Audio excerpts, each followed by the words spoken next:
Welcome back to the Keene Lake Podcast, the premier whiskey podcast, now with the mention of whiskey in its title. Hey, this is Jake coming in live from Chicago, Illinois, in my basement just hours before International Whisky Day 2025. So I figured I'd record an intro to this podcast because this podcast is completely different and very divergent from what I have done with Keene Lake over the last 6 years and 280 plus episodes. What makes it so different? Well, I'm not on it. Maybe that's a good thing. So if you've been listening this long, or you've been listening for a little bit, maybe even for just a while, maybe it'll make you happier to hear that I am not on this podcast. However, I did record this podcast. I would what you call a producer of this podcast, but I did not actually say a word on it whatsoever. So I'll say more words here to make up for it, because I'm recording this intro live on March 26, 2025, but I recorded this podcast over a year ago in New York. Yes. At the time, I was working for a little Australian whiskey outfit called Starward. I'm sure if you've been listening to this podcast for long enough, you'll see that there is a parallel relationship with this podcast, Keene Lake, and my standing at Starward Australian single malt whiskey. I started the podcast, just a couple months before I got hired by Starward to help them open up their U.S. market. And after 5+ years with the distillery, I decided to move on from Starward back in August of 2024. One of the toughest decisions of my life, but just felt right place, right time to go ahead and move on from the distillery. But I have such much love for and admiration for the distillery and David Vitale, who I consider a mentor, a close friend, and even a brother in this whole world of this whole crazy world, I should say, of life. That he's taught me so much, and I recorded this podcast with him and a couple other great whiskey minds at a wonderful whiskey / cocktail bar, Martiny's, and in New York back in last March. The idea of this podcast came about through the launch of Starward and Lagavulin's collaboration whiskey.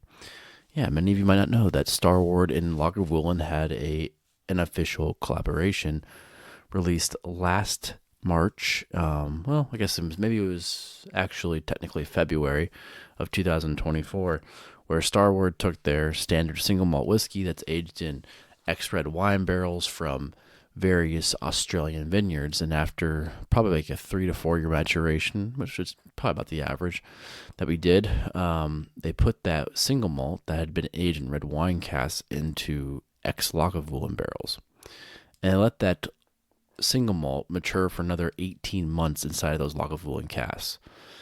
It sounds a little bit wild. It sounds intense on a lot of different flavor spectrums, but at the same time, it turned out to be one of the most delicious whiskeys I've truly had. And sure, you can assume it's a subjective understanding of and perspective of what that whiskey might taste like, but truly stepping back from it a year later and having an objective perspective, I still love this whiskey. In fact, I am drinking it right now. I have a few bottles on my shelf just behind me that it was something that I want to have on my stock of whiskey for quite some time because I absolutely love it. It kind of came about as an idea after Starward had done 2 different versions of peated finished whiskeys. The first one called Unexpeded because it was unexpected, a nice pun on words right there, for Starward to use anything peat. It became a little too difficult in the marketing and understanding for the market of consumers to, even though we were being transparent, it was difficult for the consumers to understand what we were actually doing with the whiskey. Was there peat in it? No. Were we using malted barley that was peated? Absolutely not. We're using barrels that had peated seasoned with peat in there? No. Well, we were actually using very expensive barrels from other Diageo distilleries that use peat in their whiskey, those X barrels, to finish our whiskey inside of. So then we transferred it over to a different whiskey called Peated Finish, which was essentially the same thing with single malt aged in red wine barrels, then finished in peated barrels. did some success to it, so we launched that in the U.S. and for a little bit after some other markets across the world. And then last year in 2024, late winter, early spring, we launched Lagavulin cask. The team at Diageo had tasted the peated finish and thought it was a really great idea for the team at Starward to come over to Lagavulin, go to the to actual Isla, and pick out the barrels. So Sam, Carly, and Jared from our distilling team went over to Lagavulin and had a run through the warehouses and got to pick the barrels they wanted to have sent back to Australia to finish their single malt inside of. Quite an adventure, quite an experience for those three. So they went over there, chose their barrels, brought them back to Australia, all the way across the world, and finished their whiskey that they created from scratch, aged in red wine cask for 3 to 4 years, and finished inside some X Lagavulin casks. Now, my favorite part of the story comes what's next. The distillery at Starward sent a sample over to Diageo. Diageo is, I think it's public knowledge, they are technically one of the investors through Distilled Ventures, which is an accelerator program and subsidiary of Diageo. They sent a sample over to Diageo. The sample fell to the hands of Stuart Morrison, who is one of the Diageo master blenders. He tasted it. He knew what the whiskey was, where it was coming from. He knew what barrels they were aging inside of, and knew what barrels this whiskey was finished inside of. He thought in his head before he tried the whiskey, this should not work. That was his visceral thought. This should not work. This combination of malted barley, this combination of X-red wine barrels, and then putting it into Lagavulin cask for a year and a half. He had seen other brands do this, and brands fail at the attempt to find a balance between what Lagavulin has to offer with a smoky, almost cigar, ash, dust, slight medicinal taste to their whiskey, which I absolutely adore, and then Starward that is this brightness, this elegance, this deep red fruit factor to it from the very active, alive wine barrels that they use to age their whiskey inside of. And he thought, well, this can't work. Well, he tried it, and he was pleasantly surprised about the outcome. I think it's fair to say he absolutely loved it, and you'll hear it in his own words in a second. He basically allowed, based on his perspective, his analysis, and then his thought of how great this whiskey tasted, it allowed Starward to actually use Lagavulin, their logos, their trademarks, for the first time ever in the collaboration of a whiskey, to be put on the bottle, the box, the packaging of a whiskey that technically wasn't Diageo. It was just Lagavulin. It was just X Lagavulin cask. So we thought this is a triumphant occasion, and we should celebrate this, and we should do it at a really cool spot. So Takuma, who owns Martiny's, he's a good friend of Starward, good friend of Katrina Gassat, who is the New York representative of Starward and many other things. An amazing human being, good friend. So she connected with him. He tried it, loved it, wants to support Starward. So we decided to do the launch party for this bad boy over in New York for the U.S. market with about 20 industry journalists or so on the upstairs of Martiny's last March. And this podcast was essentially, what's the word I'm looking for? Hosted. That's the right word. It was basically like a live speaking with Noah Rothbaum, who is an excellent, obviously, whiskey writer and so many different other things in the whiskey industry, podcasting as well. He hosted Dave Vitale, the founder of Starward, and Stuart Morrison, who I mentioned just earlier, as the master blender of Diageo, to have a conversation about how this came about. And you know what? I'm just going to leave it at that. I hope you enjoy this hour-long conversation. That was a very intimate conversation between about 25 to 30 people sitting in the upstairs of one of the great whiskey/cocktail bars of all the land, not just in America, but across the world. So enjoy your International Whiskey Day. Raise a toast to all your friends outside of this U.S., America. Maybe Mexico even qualifies. Let's hope so. Our brothers to the north, Canada. Hey, you know what? You don't have to annex your country. We're all in this together. Maybe they're even world whiskey. Who really knows at this point? We're all making whiskey. We're all part of the world. So, hey, everyone gets to celebrate, in my opinion, because it's International Whiskey Day. All right, let's do it, baby. waiting for anybody, Jenna? Are we? All right, let's get started. Well, welcome everybody. I'm Rothbaum. I am a drinks expert, author of several books, The Business of Spirits, The Art of American Whiskey, the forthcoming Whiskey Bible, which will be out the fall of 2025. Should be home working on it. But they can wait until tomorrow. I'm also the associate editor of the Oxford Companion, The Spirits and Cocktails. I used to host the podcast Life Behind Bars with legendary drinks historian Dave Wondrich. It's a long way of saying I love whiskey. Thank you all for coming out tonight. We have incredibly special tasting, I have to say. So you've chosen wisely how to choose your night. The stars of the show here have literally flown in from around the world, so appreciate that. And they brought some incredible stuff for us to taste tonight. I'll introduce them. I'm not sure they even need an introduction at this point, but the man sitting to my immediate right, David Vitale, is the visionary founder of Starward Whisky from Australia, from Melbourne. Did I say it right? All right. Melbourne, Australia, which started in 2007.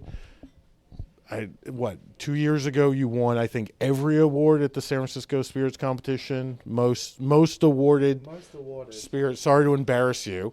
You should have come out here like Michael Phelps with all the medals, but more medals than any other brand, I think, 2 years ago. Obviously, I would arguably say the most widely available and most well-known Australian whiskey today. So very excited for what you've brought today. You're the reason why we're here. We'll get to that in a little bit. But first, we have our friend here, Stuart Morrison, master blender from Lagavulin. I mean, one of the most historic, important, oldest Scotch distilleries ever. I mean, Isla speaks for itself. I think you just say Lagavulin, you probably could get into any bar in New York that you want. You say, I made that, I blended that. So thank you for coming today. I guess we'll jump in first to taste the Starward signature whiskey, the Nova.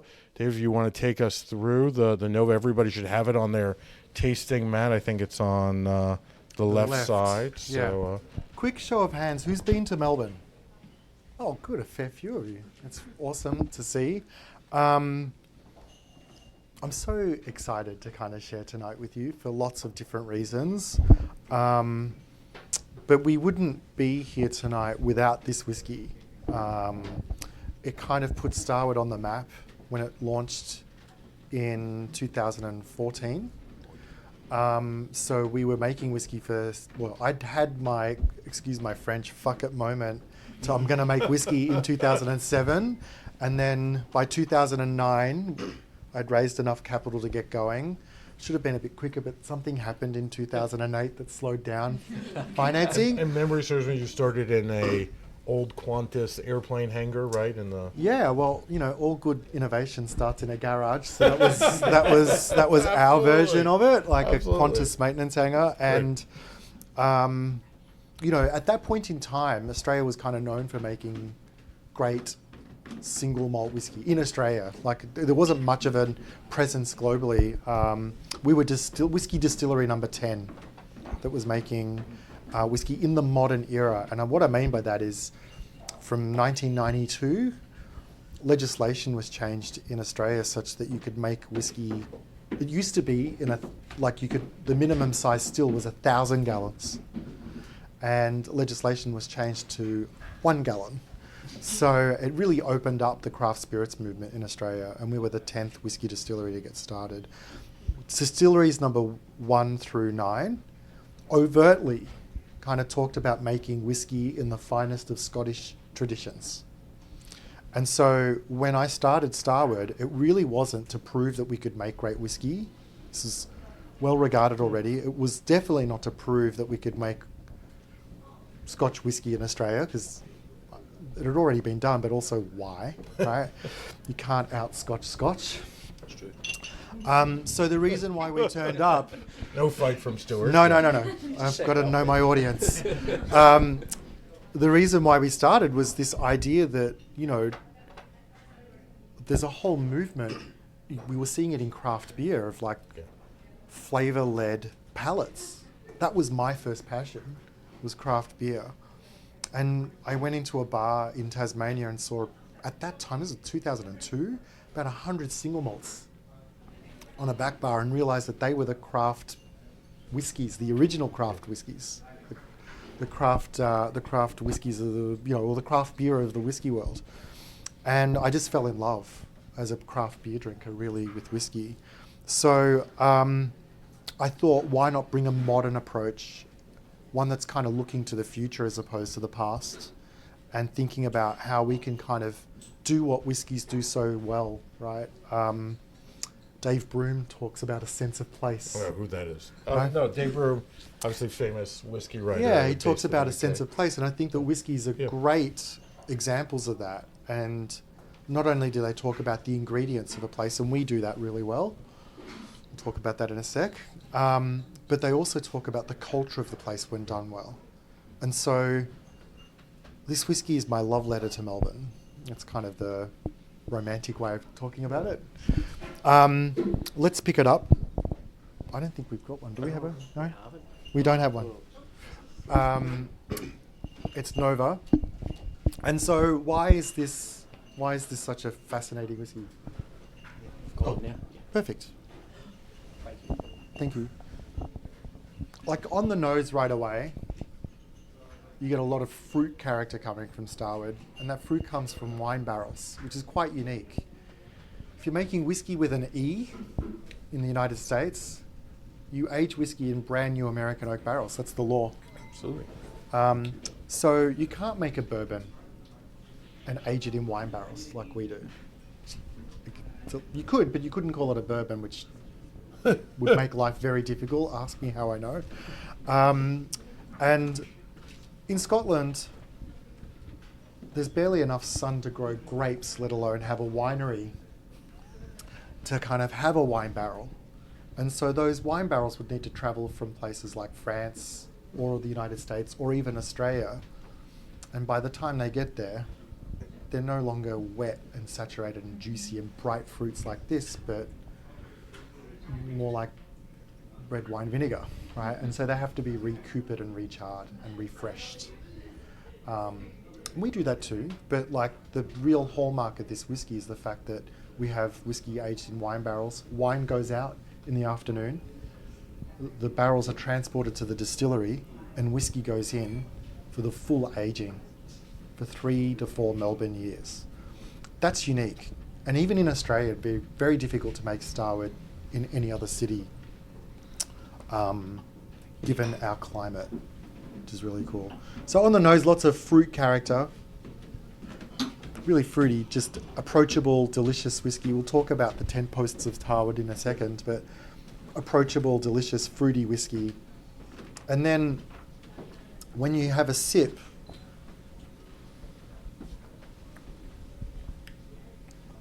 you get a lot of that malty character that you're familiar with single malt whiskies. There's no peat, right? That smoky character that if you think about single malt Scotch whiskies, a lot of people often associate single malt Scotches with peated whiskies. There's more than that. Absolutely.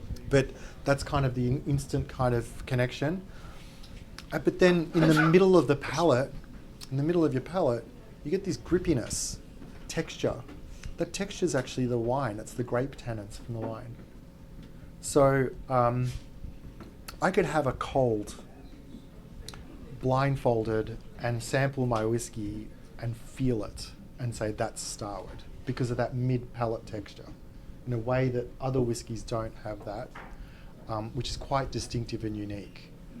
And then you just get this lovely finish that kind of lingers and is round and soft and really inviting and wants you to come back for more. Served like this, typically for me, it's about 3 fingers, something on Netflix, and 3 or 4 episodes, and I just get to, be rewarded with every sip and learn more about what's going on in these barrels and what's going on in the whiskey, because There's a lot of complexity here. And I think historically we kind of think of complexity as higher proof, like more alcohol equals more complexity. I think we've got to distinguish complexity and intensity, right? And so what we're looking for is a really complex whiskey that's approachable. And this hits the mark. So we launched this in 2014, and that following year, in the next San Francisco World Spirits Competition, we won our first double gold medal and the Craft Distillery of the Year. So I was walking around Melbourne with a t-shirt on my back that said, I make the best craft whiskey in the world. Extremely proud moment, but a huge reward for betting the farm on an idea. You know, whiskey's kind of different to white spirits. You have to age them to be called whiskies. In Australia, it's a minimum of 2 years, but really, Melbourne's climate means that you need 3 to 4 years for it to age and kind of be dialed in. And can you talk a little bit about what the climate is like there for the folks? Yeah. So for those of you that have been to Melbourne, you'll know that we have 4 seasons in a day. Yeah. So and you know, a lot of cities say, oh, we have 4 seasons in a day, but this is literally, you know, 4 seasons in a day, and that's geographically kind of motivated. If you think about Australia, we're a big island. In the centre of the island, we're not that much smaller than the United States in size. 95% of the population live within about 60 miles of the beach, and the other 5% live in a desert, right? The centre of Australia is a huge, hot desert. So when the winds come into Melbourne from the north, think hot, dry Palm Springs wind. Really hot and dry, or Phoenix. Just zero humidity. And so, of course, that's going to raise the temperature of the distillery, and the whiskey is going to kind of expand into the oak as it heats up. But we also have another desert to our south called Antarctica.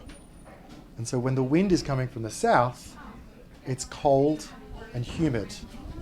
And so we can have, this has happened lots of times. Like I could leave home, I'm about a 20-minute bike ride from work, and I can leave home, cycle to work, and I leave and it's 65 degrees, and by the time I get to work it's 110. And the opposite can be true too, right? So there's huge diurnal ranges, particularly during summer, but even during the depths of our winter, we're working hard. We were looking at a chart yesterday. The barrels are working harder than the 2 weeks of summer in Scotland. We've got really hard-working barrels, which mean that in that 3 to 4 Melbourne years, you've got this soft, really approachable, easy-drinking whiskey. And the barrels are coming from where? What wine regions typically are they? They're all within a day's drive of the distillery. And so we've got wine regions as far as the Barossa Valley in South Australia, big Aussie Shiraz, you know, those ones that poke you in the eye and give you a good slap across the face. We've got lots of those. But locally, we've got cool climate Pinots. And that influences then the wood policy of the winemaker. When we're making Aussie Shiraz in Australia, more often than not, it's American oak, right? You want the barrel to meet the wine in that context. I've learned so much about making wine as a whiskey distiller, I can't tell you. So you want the whiskey to meet the wine, and the barrel to meet the wine at that sort of intensity. So big American oak barrels, and you know, you can get change out of $300 for a brand new bourbon barrel. Most of these winemakers for the same American oak wine barrels are spending around $3,000. The quality of oak that we have access to because we're using wine barrels is second to none. And there's reasons for that. They're typically air dried. The winemaker's thinking about using the barrels for multiple vintages, so they are thicker staves. And the forests that they're sourcing from are just a little bit higher grade because, in a weird way, wine there's nowhere to hide. It's a bit more unforgiving in terms of that tannin profile. Well, as you were talking about Australia being an island, obviously we are on an island today, Manhattan, and Lagavulin's on another island, right? Isla, all three completely different. Isla, I don't think anybody would ever say that it was a desert in the middle of it. Do you want to talk, Stuart? Do you want to talk a little bit to introduce the Lagavulin 16, your signature malt? Just maybe we'll start a little bit about, for those folks who've not been to Isla, which the flight's shorter, but certainly a lot harder because sometimes it lands and sometimes doesn't land. Sometimes it doesn't, yeah. Can you talk a little bit about Isla and what the conditions are like there for aging whiskey? Absolutely. Well, sure, we'll do a show of hands. Who's all been to Scotland? Fantastic. Isla, brilliant. So there's a little bit of familiarity. Excellent. So Isla is an island in the sort of west coast of Scotland. It's one of our inner Hebrides, so it sits at a lower latitude than Glasgow. However, Isla's always windy. I think that's safe to say. And you mentioned it there that the plane will leave Glasgow. If it's on a good day, it'll be there in 20 minutes. If it's not a good day, it'll fly there. It'll circle around a couple of times, work out how ferocious the windsock is blowing and in which direction before it does an about turn and goes back to Glasgow and just tells you to get off the plane and take your luggage with you. So I think Isla's it can be quite extreme at times, but Scotland as a country it's classed as a maritime environment. Relative humidity is fairly consistent. Our temperature, if we get to 70 Fahrenheit, we're having a really good day. We're wearing short sleeves and shorts. It can get freezing, but towards the west coast, because of those southwesterly winds, you're not necessarily getting freezing cold conditions, but you are getting this fairly humid, consistent temperature. And as a consequence of that, plus the fact we mature our whiskies predominantly in refill casks that formerly held Scotch whisky, things take a little bit longer. Things take a little bit longer to mature. Well, we're tasting the 16-year-old today, which is obviously one of the single malts. Lagavulin, though, makes a big range of different malts, some 8-year-olds, some much older. What, for you, what is sort of that flavor roller coaster, over the years? Like, what are you getting, at 16 versus 8 years, for instance? Well, we'll start at the end point. So you've all got your Lagavulin 16, so just absolutely fantastic. Just bring it up to the nose. There's a beautiful peaty pungency there, medicinal, wood, bonfires, fantastic abundance of smoke, lots of dried fruits, a little bit of seaweed, a little bit of salinity there as well. It's 16 long years, 16 summers and winters. Now, so what are we, 2024?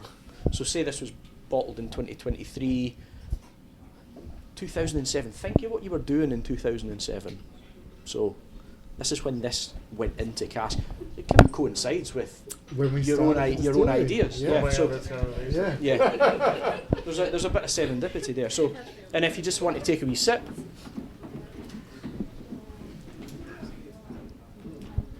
wonderful smokiness there, smouldering bonfires. A little bit of salinity comes through. There's lots of rich fruit characters.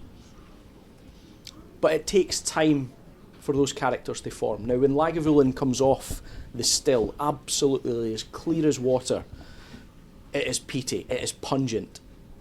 There's a ferocity to it. Now, time takes out the fire and leaves the warmth. That's important to keep in mind.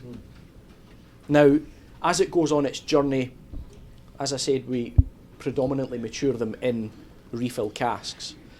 There's an immaturity there, and that takes time to disappear. So after around 5 or 6 years, those green metallic sulphury characters that you perhaps find in the new make, those begin to sort of dissipate into the background. Now, we released an 8-year-old to celebrate the 200th anniversary of the distillery back in 2016. And this is a very good representation of something that leads with distillery character. It is an incredibly pale whisky. There's such a wonderful bouquet of smoke, but as it lands on the palate, there's a warmth there, and it's actually quite a short finish. But that's a good first introduction to the journey that Lagavulin takes over time. As it gets into 10, 11-year-old, some of you may be familiar with the 11-year-old Offerman editions, there's a little bit of wood creativity going on there as well. So as well as accentuating the distillery character, we're letting the cask tell a little bit of a story there too. As it moves into its teenage years, it gets a wonderful maturity.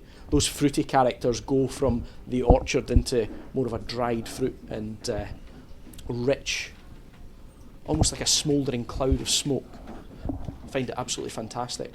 So that by the time you get to its 16th birthday, this is the bread and butter. This is something we're all incredibly proud of. Every single person that's involved in making this whisky. Now, the refill casks that we use, formerly held Scotch whisky, that allows the distillery character to shine through. We mature it in 500 litre butts, 250 litre hogsheads, and 200 litre ASBs. For the Lagavulin Starward partnership, it was hogsheads that we sent to Australia. Now, when the whisky is in the barrel, it is going into the wood. It's finding its way just through the pores. The cask has been charred once upon a time, so there's little fractures that the spirit can go into. So when we empty the casks for a 16-year-old, things just get trapped. We take every single milliliter of Lagavulin out of these casks, but things still remain within the pore structure. So we put the bung on it, and then off it goes. Now we check the quality of the spirit as it comes out the cask. Now, more often than not, the cask will get reused for another peaty expression and be filled with Lagavulin new make spirit.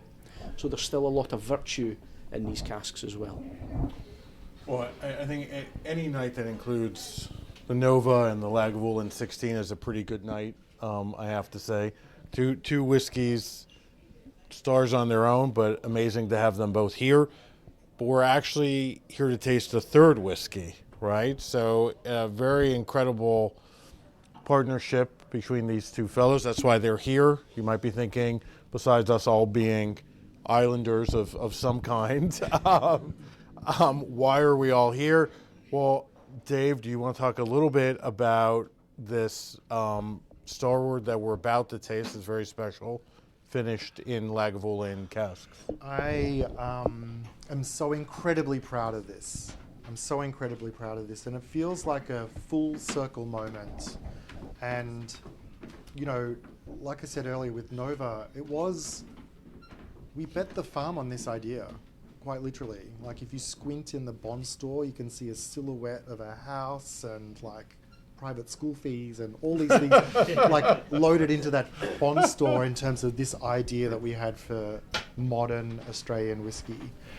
And Nova does such a great job of that, as does Twofold, for those of you that know our wheated whiskey, 60% wheat, 40% Nova. So we can't make anything at the distillery without Nova. And I'm just going to pause for a second and go back a step, because I think what's really important to understand is that our regulations in Australia date to 1901. So they actually predate Scotch whisky regulations, which is kind of interesting. And the second country in the world to have a minimum age statement on whisky. So Canada was first, and then Australia was second. And it is the loosest, in only an Australian way, definition of a whiskey that you can have in the world.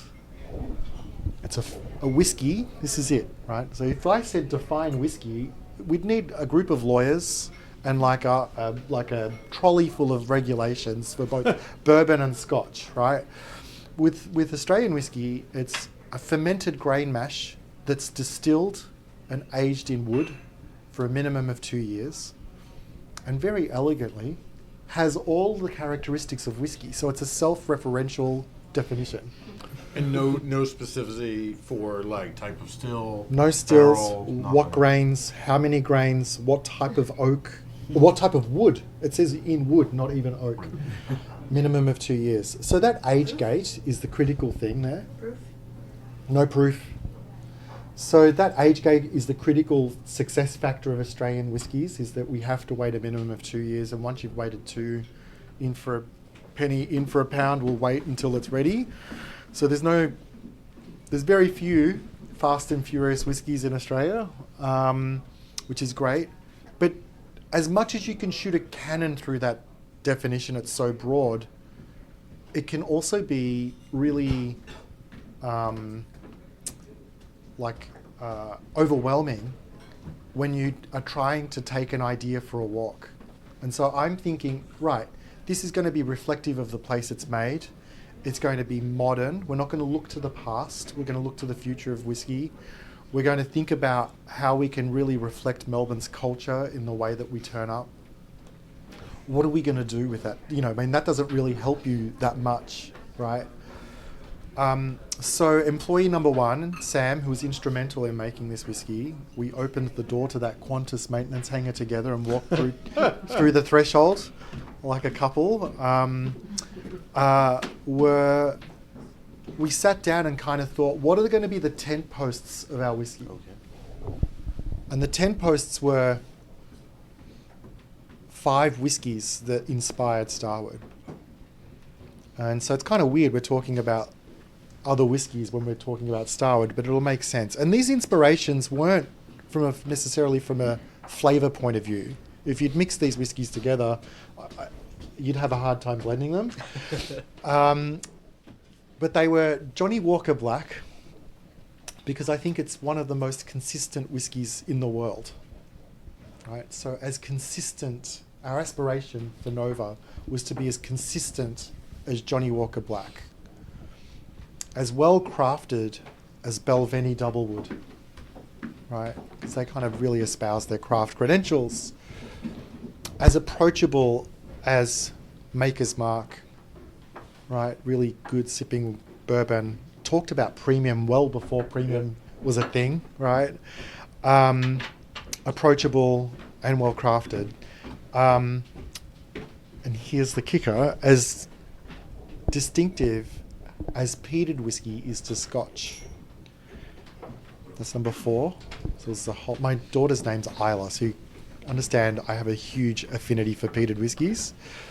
And the 5th one was as iconic as Wild Turkey. So we felt like if we could kind of turn up and think about our whiskey with that frame of reference, then all of the decisions that we would make moving forward would be a whole heap easier.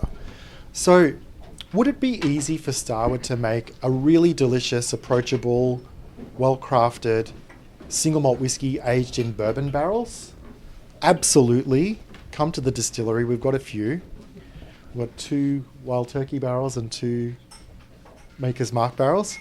Absolutely. But there's nothing to talk about. If I turn up to a bar and say, hi, my name's Dave, I make single malt whiskey aged in an ex-bourbon barrel, it's like, take a number, buddy, we're set. Right? No one needs that. We don't need that. So that was a big X through making decisions, and it wouldn't be distinctive, right? So all of a sudden, red wine barrels kind of made sense, and even though we didn't know it was going to work, we pursued that path. But I wanted to bring those 5 tent poles up, and I could talk till I'm blue in the face. Well, and I think I've heard you say at least once, obviously, that all of the ingredients for the whiskey comes from a 1 day's drive, right? Yeah. I mean, that's also very unique and very old school. I mean, probably the way that Lagavulin was made when it opened, all the way back, in we're talking 120 years ago, give or take. It's more than 200. Yeah, 200. 1816, 1816. so 208 years ago. 208. Yeah. Too many whiskeys, I guess. So yeah, I mean, it's not like we're reinventing, but we're just reinterpreting with that frame set. And the thing that I'm most proud of is, as I said earlier, we kind of nailed distinctive with red wine barrels. We've got a reason to exist. I have an irrational ambition that every bar at home and every bar on Manhattan and in London and the broader United States should have Starward in it, because it's very, very different to a bourbon, a Scotch, an Irish whiskey, a Japanese whiskey.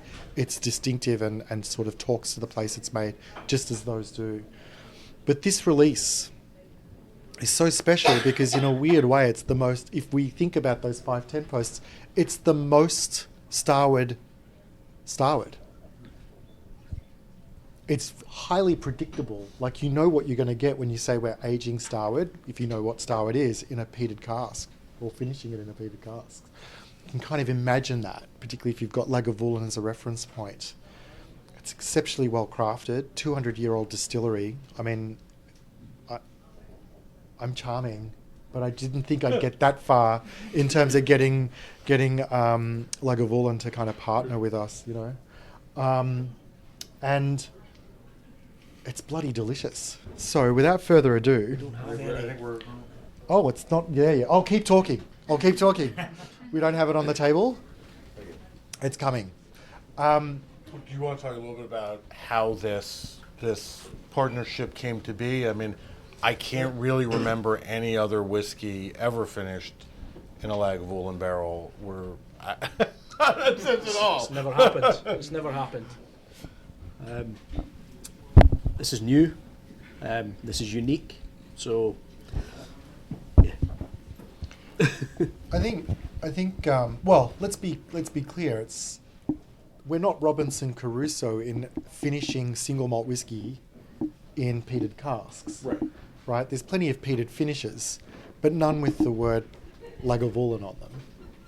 So to be trusted with that, to be kind of given the opportunity to share this with you and kind of call out the distillery, even though it is very distinctive. Mm-hmm. I think if you know your Islay malts, you'd quickly eliminate a few, right, and narrow it down to one or two, yeah, right, that it could come from. And if I said it begins with L and ends in Agavulin, you'd probably guess it. So, you know, it's a in that context a world first. Yeah. Well, and also, like, you've kind of flipped the script a little bit, right? Where most whiskeys are finished or aged in an American oak bourbon barrel, right? Or maybe a barrel that's been seasoned with sherry, right? And then they're finished in a barrel that's held wine or port or red wine, right? And here it's kind of like the majority of the aging is done in a red wine barrel and then finished in a whiskey cask. Yeah, absolutely. I think there's, I mean, that's a lot to unpack there, right? Like, you know,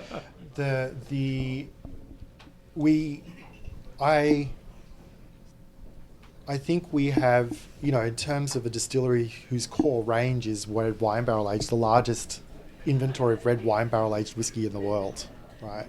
There's line extensions here and there from different brands, and Scotch whiskey hasn't, you know, been shy about using red wine, but in terms of that wet filled wine out whiskey in, we're it, right? And so we've kind of mastered that flavor profile and that process. Our team of blenders are actually winemakers by trade, so they understand what's going on from a process perspective. And so starting there and then finishing the whiskey in other barrels is not as straightforward in a weird way, right? If you start with an ex-bourbon cask, a lot of that extraction's already happened, right? All of that delicious oak character is in the bourbon. So when you start aging a single malt whiskey in there, it's an expression of the spirit, which I love, that idea.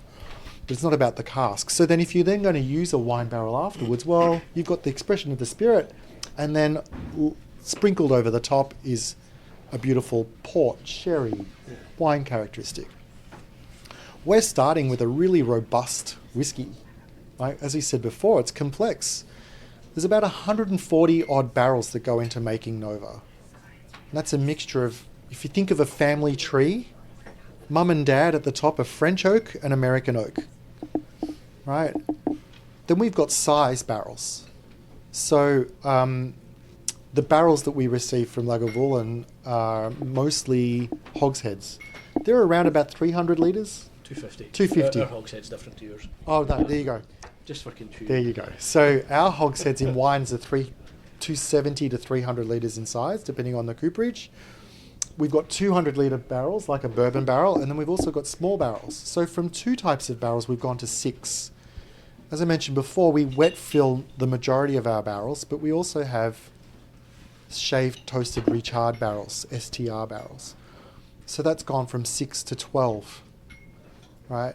And then we've got different varietals, Shiraz, Cabernet, and Pinot. 12 becomes 36, and so on and so forth down the line. So we turn up with this whiskey already fully baked, right, before we kind of add Lagavulin, well, before we add it to the Lagavulin cask, like age it and finish it into the Lagavulin cask. And so there's a lot of complexity there that we've got to contend with, and there was no guarantees that this was going to work, which is a common theme at Starward, unfortunately, for me. Like, we just kind of want to we want to always be a rolling stone when it comes to curiosity and innovation. Well, I mean, I have to admit, when you told me about this project, I wasn't exactly sure how it would taste, right? And that's, I mean, at this point, usually, You've seen everything. Yeah, to some degree, right? And it's like, it's some version, right? And this was something that I wasn't sure if I'd like it, if it would come together, if you had totally lost it, was that same trepidation, sleepless nights, Well, what were your thoughts when you heard about the project? So, to kind of take it back a little bit and kind of bore everyone with things like supply chain, when we empty a cask, if it's had peaty whiskey in it, it gets segregated straight away, because if you put the wrong type of spirit back into that barrel, it will have potentially a negative effect. And from the dozen years I've been in the industry, sometimes it does happen where we've put in like a light green fruity new make spirit into a cask that's formerly held peaty whiskey, and it goes pea pod, green, ashy, astringent, not pleasant. It just, that was in my mind, and you just have to go, right, okay, if the quality, it's a possibility, right? it is a possibility, but by the time I was brought into the conversation, so our Lagavulin team got in touch. They said, Stuart, there's a sample coming your way. Can you check it out and see what you think? And unbeknown to me about the finer levels of detail and that Nova and such like was in the casks. But I thought, this is great. It's balanced. It's rich. It's woody. Smoke's working really well. Nice and fragrant. It's Australian whiskey, so well done. You've done a really good job. So it worked really well. It surprised me, and for goodness knows how long, I've just tried to sit down and think of the things that are happening in this cast, thinking of the science, and I could bore you to tears about what I think is happening. Stuart does have a PhD, so I mean, it's in archaeological science, not whiskey science. So different gravy. So I've that journey itself, it's been a journey of discovery for myself to try and understand, rationalise what's actually happening because of my experiences before where something's pea pod, green and ashy. I shared that with Sam and Carly as well, and they're like, we're curious to see. Their experience of whiskey in peated barrels has been this wonderful journey, and I'm coming at it from slightly different angle. So to hear it was a success is brilliant. To hear how successful it was and to taste how successful it was, cherry on the cake. Yeah, absolutely. And I think one of the things that I was concerned about was this still going to be Starward? Yeah. Right? Because it's so important to me that we maintain that distinctive flavour profile. And so to kind of turn up and start the sentence with "this is perhaps the most Starward we've ever had" is really quite a statement in that context. And the reason why I say that is, well, let's have a drink. We can talk about it with a drink in hand now. These seats are too high. I mean, obviously on the nose, it's no mistaking that there's some peated whiskey in here, right? But the thing that I love about this, and if we come back to those 10 posts, it's a little more delicate, right? It's delicate. It has a bit more of a delicate aroma compared to the Lagavulin 16, which of the peated whiskies, I might be a bit biased, I think is like the king of Islay, right? Like it's just... And is that why you wanted... I would have taken it. No. No, seriously. There's some. I mean, I am a huge fan of peated whiskies across Islay, but I don't think that, for example, working with an Ardbeg would have been necessarily complementary to Nova's flavour profile, right? So we needed to partner with something that had some balance to it, that was lighter in character, that wasn't going to dominate the spirit. So coming back to that, this is still Starward in terms of the aroma and flavour. It's still definitely there. I think it's the peated characteristics are additive to what's there as opposed to dominant. And without getting too geeky again, in terms of the parts per million, if we kind of think of Lagavulin at one end, Talisker in the middle, where does this fit? I've kind of given away the game. If we've got Talisker and which you're very familiar with as well, right? Like Talisker and Lagavulin, how many parts per million in the spirit do you have of those peated phenols? Yeah, so we measured the phenol level in the spirit here, and it comes in just over 2 parts per million. For context, Talisker is between 5 and 7 parts per million in the spirit, and Lagavulin sits between 11 and 15. So, looking at the data, we're getting more in the way of those creosols and the phenols coming through there as well. The medicinal characters are very evident, that medicinal smoke, wonderful pungency there. And Talisker is obviously nearby on the Isle of Skye, right? Just up the coast. Just up the coast. Stuart's also the master blender for Taliskers. Again, its own it's a busy amazing place. history. Yes, I can only. But I guess the funny thing is, because I'm a whiskey tragic and love peated whiskies, I want to bring people into the whiskey world, whiskey world and the peated world.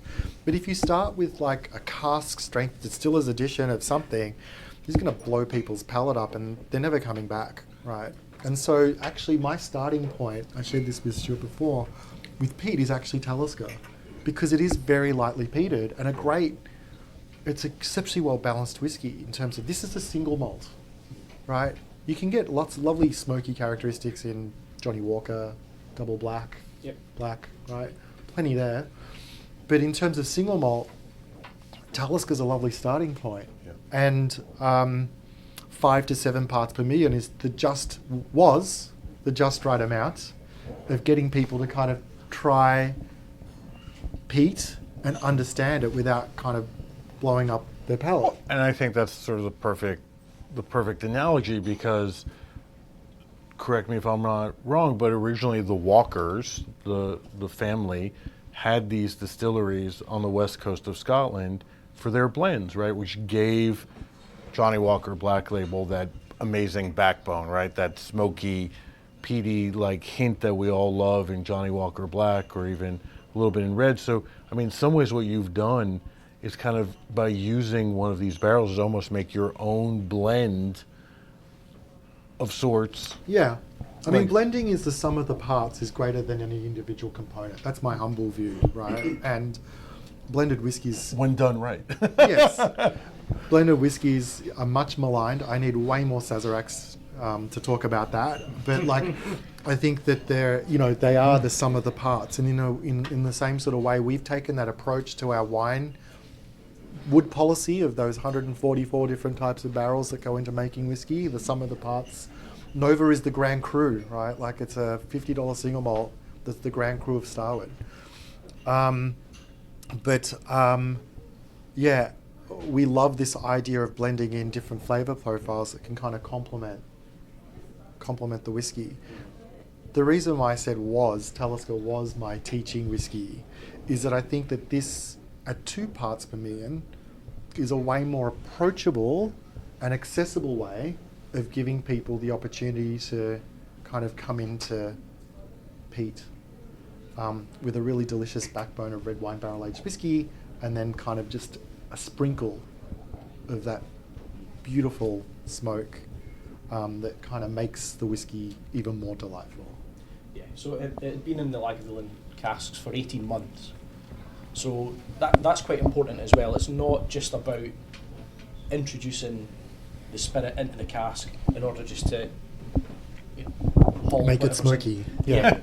But actually, the casks are a little bit of virtue. Not the hugest amount of activity as per a normal refill cask. So by letting the air and letting the oxygen do its thing, it allows flavours to develop. It allows all the compounds just to integrate within the glass as well.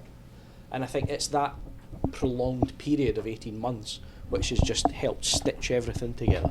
Yeah, 18 Melbourne months. 18 too, right? Melbourne months, yeah. So that's a big difference, 18 months in Scotland, and I wonder whether you even look at barrels at the 18-month mark of filling them after new make.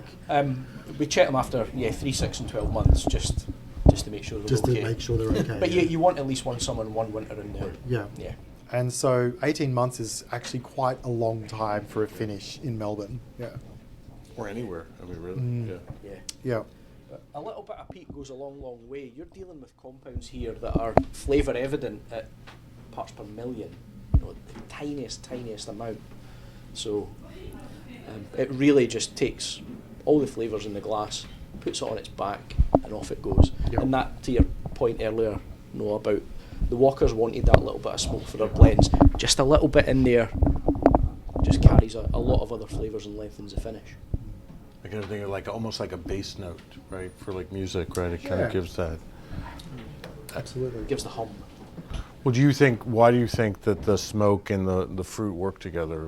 That's not a common combination that we see usually.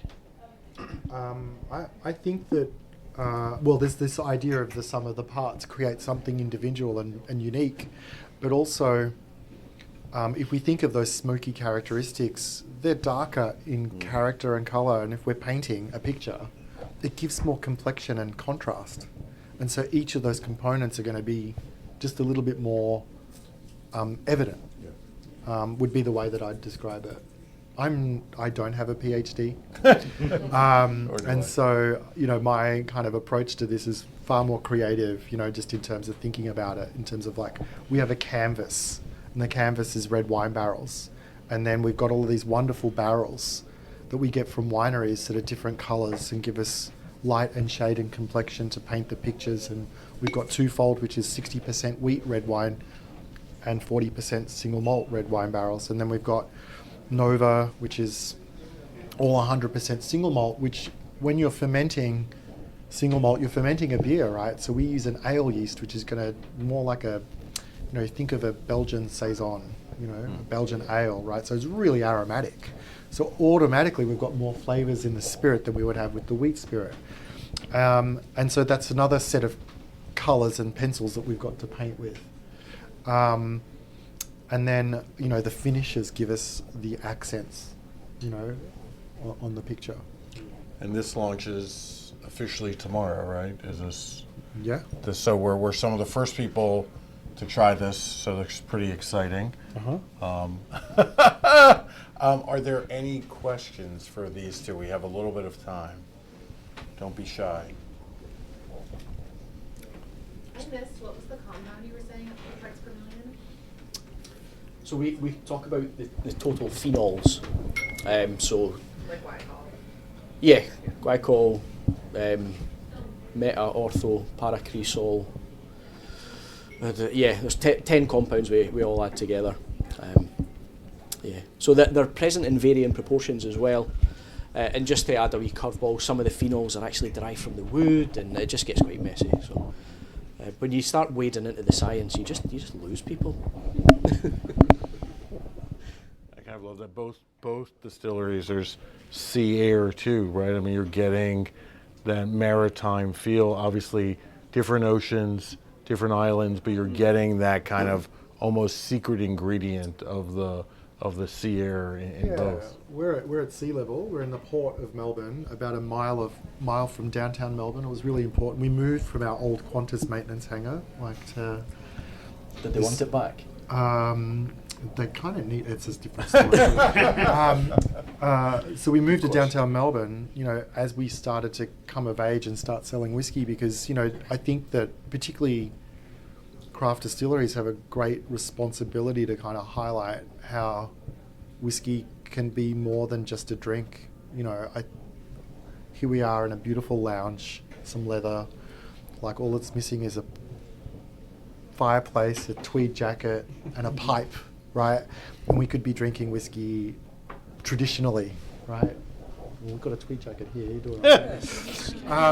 So you could be drinking whiskey after dinner, right, as a nightcap. And for me, it was like, well, if you want to do that, great. We've got 24 double gold medals, 2 years in a row, right, to prove that we're well credentialed and well crafted to kind of take that for a walk, if that's what you want to do.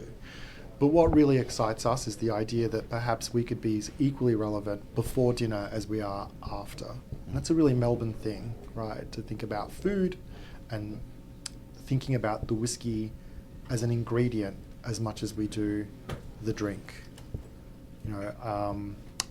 Aging in red wine barrels, we know that red wine's food friendly. Yeah. So a whiskey aged in red wine barrels is really versatile. That's why we can make bloody delicious highballs, and we can clearly make a decent Manhattan, because if a whiskey aged in red wine barrels can't make a Manhattan, then we should shut the gates, right? We can take the classics for a walk, but then, we're equally as inspired by amazing bartenders like Takuma, who can really inspire me, like in terms of the creations that, where you take the whiskey as well. So it's exciting. And so being in Melbourne was really important for us. We're about a mile from downtown Melbourne. Interestingly, in humid environments, the alcohol typically goes down. So you see that in Caribbean rum, you see that in Scotch whiskey. Yep. In dry environments, the alcohol goes up. So any of you that are familiar with Texas whiskies, you'll note that they kind of creep up because... Kentucky, yeah. Yeah, and the air is drier than it is humid. Our proof stays the same. So we fill at 110, which just so happens to be the maker's mark fill proof. And it comes out at around 110, depending on which time of the year might be 112 or 113 proof. So it's relatively stable. So even though it's maritime, and even though it's like close to at sea level, its humidity, lack thereof, or an abundance, has a huge, profound impact on the way that whiskies age. Interesting. Are there any more questions? If not, okay. Well, we'll be around here, obviously. So thank you both for sharing this. Cheers, mate. Thank you. Awesome Starward Whiskey.